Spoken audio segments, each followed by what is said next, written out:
పేదరికం నుండి నిర్మూలనట. సో దేశంలో మనం సంతోషపడే వార్త ఒకటిది. క్రమక్రమంగా భారతదేశంలో పేదరిక నిర్మూలన జరుగుతోంది అనే వార్తలు నిజంగా పొద్దుగా లేవగానే ఈ వార్త నాకు బాగా మంచిగా అనిపించింది. పేదరికం నుంచి 26.9 కోట్ల మంది ఇప్పటికైతే బయటపడ్డారట.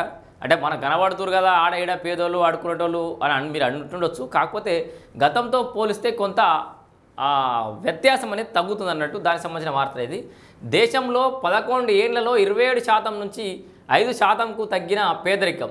సో పట్టణ గ్రామీణ ప్రాంతాల్లోనూ తగ్గుముఖం. వరల్డ్ బ్యాంక్ విడుదల చేసిన డేటాలో వెల్లడి. సో పట్టణ గ్రామీణ ప్రాంతాల్లో కూడా తగ్గుతుందట. ఈ 11 ఏళ్లలో 27% నుంచి 5% తగ్గిన పేదరికం. అసలు ఇప్పుడే లెక్కలు ఎందుకు వచ్చినాయి? సో ఇక్కడ ఒక అనుమానం జరగచ్చు. 11 ఏళ్ళ నరేంద్ర మోడీ పాలన అని చెప్పేసి ఏదైతే ప్రచారం జరుగుతుందో సక్సెస్ఫుల్గా, మరి ఇది 11 ఏళ్ళకి సంబంధించిన నివేదికనే బయటకు వచ్చింది.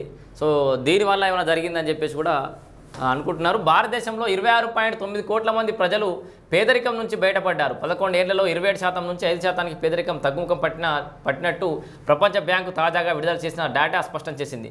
మల్టీ డైమెన్షనల్ పావర్టీని తగ్గించడంలో భారతదేశం అద్భుతమైన పురోగతిని సాధించిందని తెలిపింది. సో దీనికి సంబంధించి పూర్తి వివరాలు ఒకసారి చూద్దాం మనం. నిజంగా ఇట్లా పేదరికం తగ్గితే అందరం కూడా సంతోషపడేదే. పేదరికాన్ని తగ్గించడంలో భారత్ కీలక ముందడుగైతే వేసింది. 11 ఏళ్లలో 26.9 కోట్ల మంది పౌరులను పేదరికం నుంచి విముక్తులను చేసింది. ఈ కాలంలో దేశంలోని పేదరికం 27.1% నుంచి 5.3%కి పోయిందని ప్రపంచ బ్యాంక్ నివేదిక వెల్లడించింది. ఇండియాలో 2011 ఏళ్లలో ఇంత తగ్గిపోతే మరి ఇంకొక 4-5 ఏళ్లలో ఇవి తగ్గిపోవాలిగా, మొత్తం పేదరికం పోవాలి మరి భారతదేశంలో. ఏమైతే చూద్దాం. ఇండియాలో 2011-2012లో 27.1%గా ఉన్న పేదరికం 2022-23లో 5.3% తగ్గిందని తెలిపింది.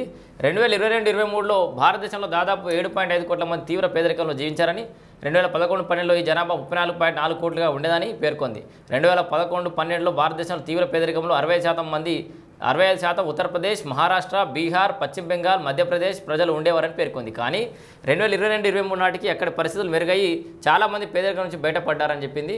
పట్టణాల్లో గ్రామాలలోనూ తగ్గుముఖం పడుతుందట. సో దానికి సంబంధించిన సమీకరణాలు లెక్కలైతే ఇక్కడ ఉన్నాయి. సో మొత్తానికి ఏంది ఈ సందర్భంగా పేదరికం నుండి ప్రజల ఉద్ధరణకు కేంద్రం తీసుకున్న మార్గదర్శకాల చర్యలను, సాధికారత, మౌలిక సదుపాయాలను ప్రధాని మోడీ హైలైట్ చేశారు. ప్రధానమంత్రి ఆవాస్ యోజన, ప్రధానమంత్రి ఉజ్వల యోజన, జన్ధన్ యోజన, ఆయుష్మాన్ భారత్ వంటి కార్యక్రమాలు గృహ నిర్మాణం, వంట ఇంధనం, బ్యాంకింగ్, ఆరోగ్య సంరక్షణకు ప్రాధాన్యత పెంచామని సోషల్ మీడియాలో చెప్పుకొచ్చారు. మొత్తంగా భారతదేశంలో పేదరికం నిర్మూలన జరుగుతోంది. 11 ఏళ్లలో 27% నుంచి 5% తగ్గిందని చెప్పేసి అయితే ఒక వార్త అయితే ఉంది. మరి అది